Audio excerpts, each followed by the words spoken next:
Welcome to Taking Stock for the week ending 12th of May 2023, where this week myself, Tim Lincoln, and our head of Stock Doctor Research, Kien Trinh, streamed you all things share market. Welcome, Kien, and how are you? I'm fine, Tim, and it's great to have you back on. Hope you had a wonderful break as well. Yeah, it was a great break. Thanks, Kien. Got up north and a bit of sunshine, but come back to this beginning of a Melbourne winter, which is also quite nice. You know, you get the open fire going, which is lovely. But yeah, certainly has turned a little chilly, but plenty going on in the market. And we'll get into that in a moment. And of course, we hope all of our members out there are well and healthy as well. But before we get started, Ken, just need to share with you our quick little disclaimer that all of the information provided today is of a general nature, so therefore should not be construed as personal advice. And also all of the data and performance metrics that we share, all of an historical nature, and there should not be relied upon as a guide for future performance. Well, Kien, it's been an incredibly busy week in equity markets. We've had the banking reporting season come and go, and we've had some inflation data from the US, and also we've had the federal budget here in Australia.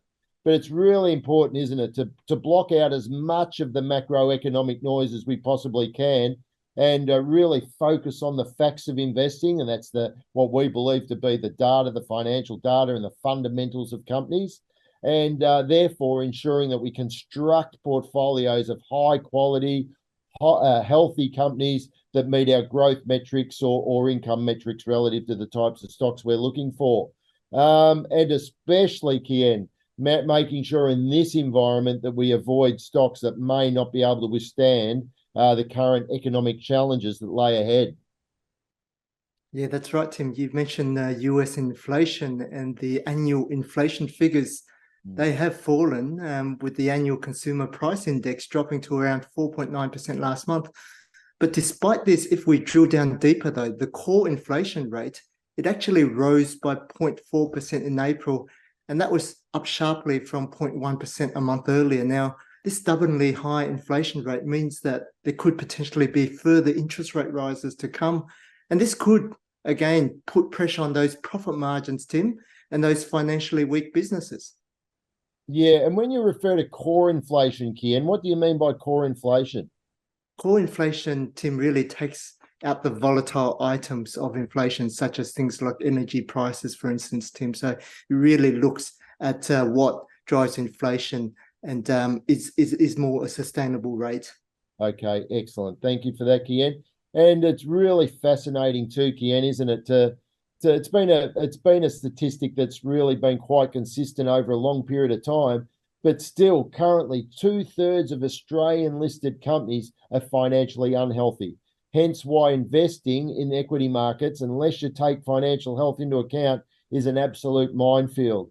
And the risk of this is no better portrayed than Jenny Craig, which was founded in Australia in 1983, now really a US-based entity, or was a US-based entity, recently failed with $250 million of US debt. Now, the business was profitable, but that burden of debt within a rising interest rate environment absolutely clobbered Jenny Craig, which was really back in the early 2000s or in the 90s, a household name for Australians. So the weight of debt in rising interest rate environment could be really telling for a lot of companies going forward.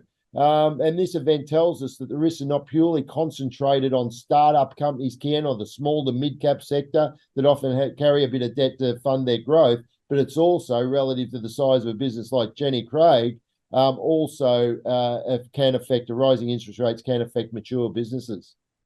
Yeah, that's incredible, Tim. You know, a business as large as Jenny Craig to fall under as well. But, you know, speaking about the risks, I mean, Woodside Energy and Santos, they were facing a hit to their earnings from changes to this petroleum resource rent tax as well.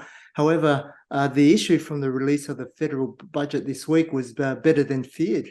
In simple terms, what this means is that the changes turn this tax into a 4% toll on big mature offshore gas projects operating in Australian waters and affects gas fields off northwestern Australia and the Northern Territory. So the big LNG projects in Queensland are not impacted, Tim, And this means there is quite limited impact to earnings for Woodside Energy of around only about 1 to 2%, and even less for Santos. So those active risks are quite maintained at these levels.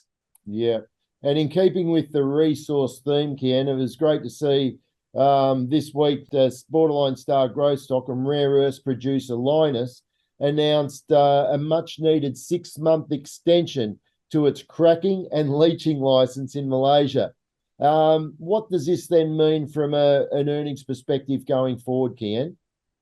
Yes, Tim, if you can recall, the license was originally anticipated to expire in June. So this announcement would mostly impact financial year 24 earnings. And analysts have upgraded their production forecast for financial year 24 by about 40% as a result. So if you look on Stock Doctor, we're not overly concerned with the negative earnings revisions, Tim, mainly because it was the result of a decline in rare earths prices, which corrected from its record levels in financial year 22. And although earnings growth looks weak this year as well, Tim, the investment thesis for this company appears intact, with Lynas being the largest producer of these critical minerals outside of China. In fact, the company is expected to increase its production by 70% in financial year 25 on the back of large growth projects. Excellent stuff. And moving from resources to the banking sector, Kien, there's been a lot of volatility, actually, hasn't there? And so what's really been driving that volatility? Yeah, the central theme about the banks that stood out was that net interest margins, Tim. That's they call it NIM, and what that is just really the difference between the lending rates and the deposit rates as well.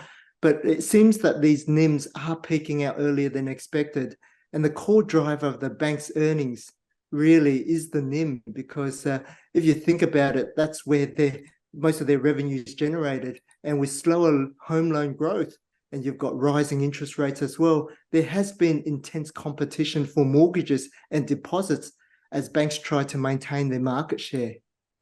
Yeah, and I've also noticed with the banks too, and generally across the board, there's negative earnings revisions there under Golden Rule 3, and you can obviously plot that under Golden Rule 4 on the chart as well, the trend in earnings revisions over time, but it really has been declining.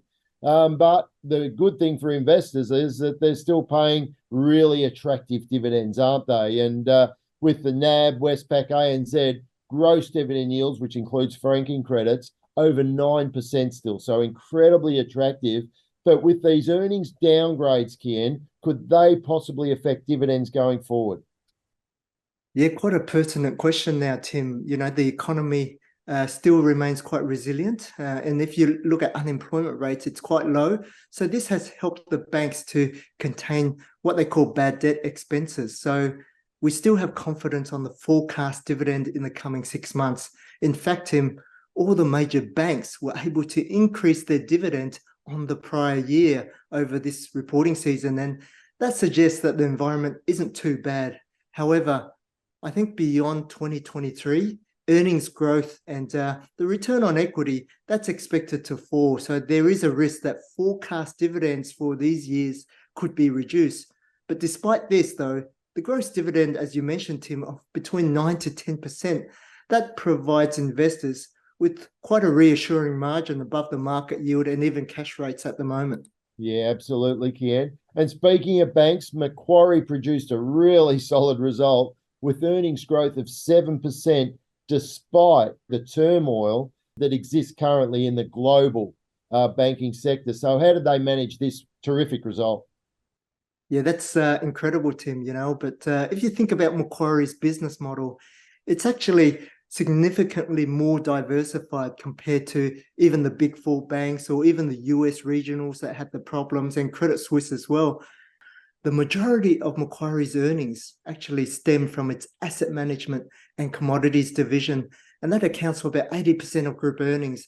And these divisions are largely insulated from the financial turbulence and margin pressures affecting the banking and also investment banking sectors. In fact, the commodity price volatility has actually helped drive earnings as clients seek risk mitigating strategies to hedge against the volatile oil and gas prices, Tim.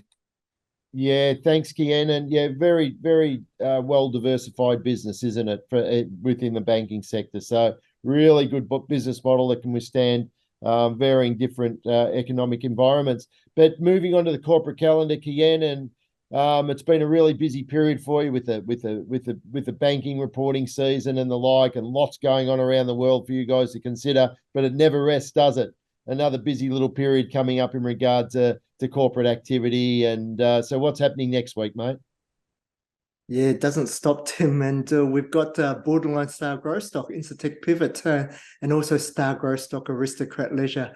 They'll be releasing their results. So it'll be quite interesting, especially for Incitec Pivot, because they've experienced some negative earnings revisions over recent months. So we want to be able to see whether they can defy expectations here.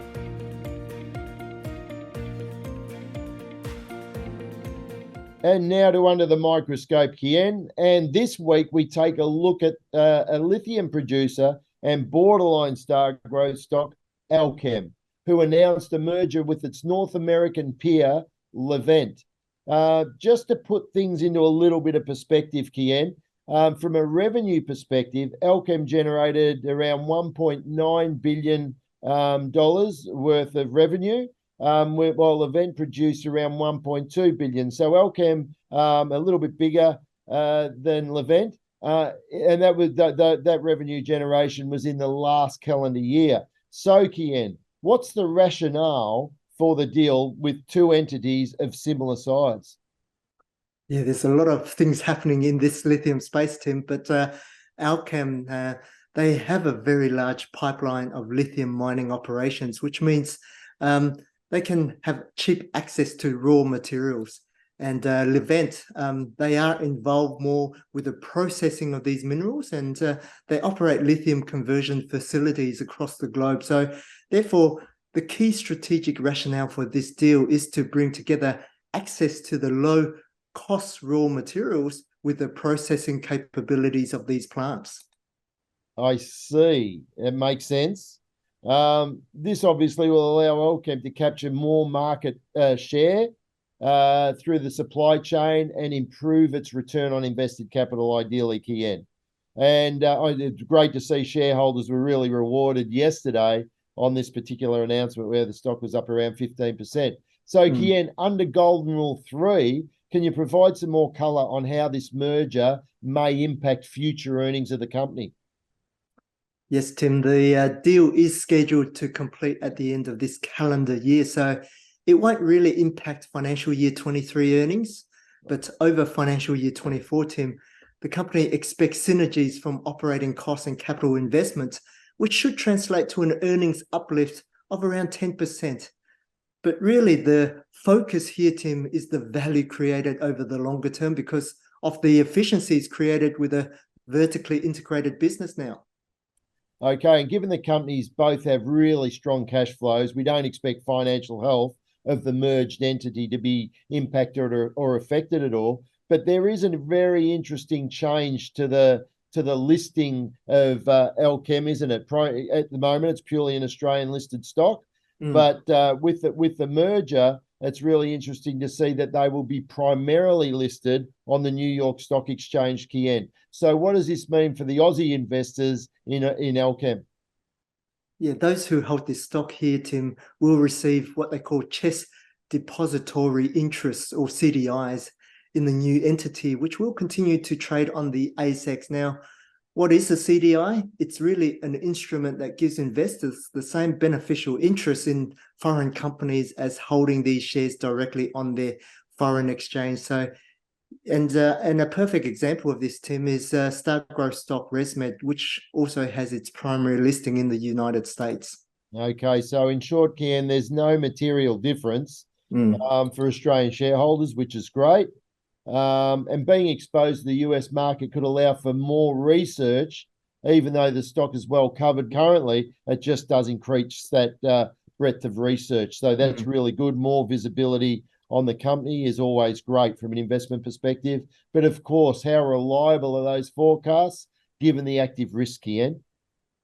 Yes, Tim, with resource companies like this, we shouldn't really put too much emphasis on the forecast figures here or even the valuation Tim. As you can see on the screen as well, the earnings forecast has actually dropped by about 16% in the last 3 months, and that's due to commodity price movements. But we feel that the global demand and supply dynamics is now helping support lithium prices, and that should cease. Those earnings revisions should stabilize now. Yeah, as with all single commodity companies, Kien, we've got to be really aware of that commodity risk or price risk that can obviously influence and be in close parallel with the underlying equity price and volatility associated with that. And fortunately, short interest remains low at only 3%, which is really good. We don't like seeing short interest get above that 5% threshold, so still only 3%. And also great to see that Martin Saleh, the CEO, and also Richard Seville have some skin in the game. And for more information on this particular merger, then please refer to the analyst commentary, which is really quite detailed.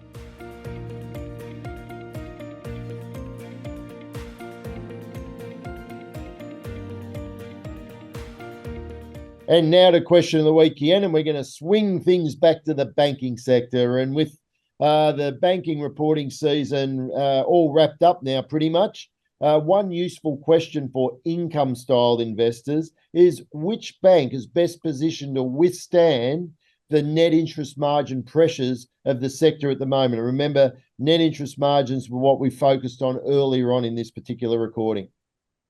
Yeah, that's right, Tim. And even before we talk about the fundamentals, it's interesting to compare the bank performance following NAB's result, which was the first off the ranks last Thursday. And you can do this in the advanced charting tool by using the compare function to add the banks here. And when you've got the chart up, you can see that ANZ has outperformed the other banks, even accounting for the dividends. And this stronger performance is largely due to ANZ's higher exposure to institutional lending, where net interest margins, Tim, in the first half of 2023, they're still on an upward trend. It's incredible. And this is due to their diversified earnings base. ANZ has been able to withstand the challenging market conditions quite well. And also, one of the more interesting charts came out from ANZ's presentation under Golden Rule 8, Tim, price-sensitive announcements. And you can see the trend in earnings under each bank division here. And in the last quarter, you can see the contraction across the retail mortgage market. And that's due to that intense competition we spoke about. Banks with larger exposure to this market, such as Bank of Queensland, Commonwealth Bank, and Westpac, are most at risk of margin compression here. Yeah, fascinating, Kien. And to really get the most out of Stock Doctor and see these comparisons on who's doing best relative to key metrics that we look at, you can do this by comparing things like earnings revisions across the banks by using Stock Doctor's filter tool. To do that, simply select banks under the GICS classification and add fields within the filter, such as gross dividend yield forecast 1 year, forecast payout ratio, 3 months earnings revisions, and forecast ex-dividend dates, and ideally look at a market cap greater than 3 billion to weed out some of the smaller players in that particular space. Other places to look to, Kien, and members, would be to look at the peer comparison table. So call up one of the larger banks and have scroll down to the very bottom of the 9 Golden Rules screen, and there you'll see all of their peers within their sector, and a lot of the fields that I just suggested you sort by within the filter are displayed there also. Sorry to flip-flop, but back to the filter now. If you do run a filter, then of course you can save the filter results to a watch list also, and you can add more fields to the watch list once it's saved to really keep your eye on those key metrics that we love to look for those high-performing income-styled or high-yielding businesses, for which at the end of the day the banks are. So that was a big session, Kien. We got through quite a bit today. But yeah, some really interesting topics, especially we need to keep the focus right on things at the moment, don't we? Because there is a lot going on. But we really do feel in control, and Stock Doctor is the ideal tool, obviously, to not only select stocks relative to one's objectives, but also manage those portfolios with ease. We always want to remind our members and investors also that they have access to us, the analysts, relationship managers, etc., to help them, to help guide them through times like we're going through right now. So thanks, Kien, as always, for your valuable insights and the great work that you and your team do. No, thanks so much, Tim, and I hope our clients all appreciate it. And it's a pleasure to see you once again on this video. Yeah, no worries at all. My pleasure to be here once a month also. Absolutely love it. And then there's obviously Lincoln Live of a Monday morning, which we're always there for also. But just a reminder to members as well, we've got our end of financial year sale coming up really soon, of which many of you probably originally joined many years ago in our end of financial year campaign, but it's available. We believe the current market is representing that long-term opportunity with quality growth and quality income being overlooked for the very, very large caps now for almost 3 years. But that cycle is turning, and perhaps you'd like to encourage some family and friends to take advantage of what believe is an opportunistic environment, not without a little bit further volatility, but we believe as interest rates really peak and inflation pressures start to come down, then that will be the opportunity then for those quality growth, quality income stocks to have their time in the sun again. So perhaps family and friends would love to come on board now and click on the link there to take advantage of that. So I think that's all we've really got time for, Kien. Thanks a lot again to all of our members. Stay safe and happy and well. And have a happy, healthy and prosperous week. Thanks, everyone.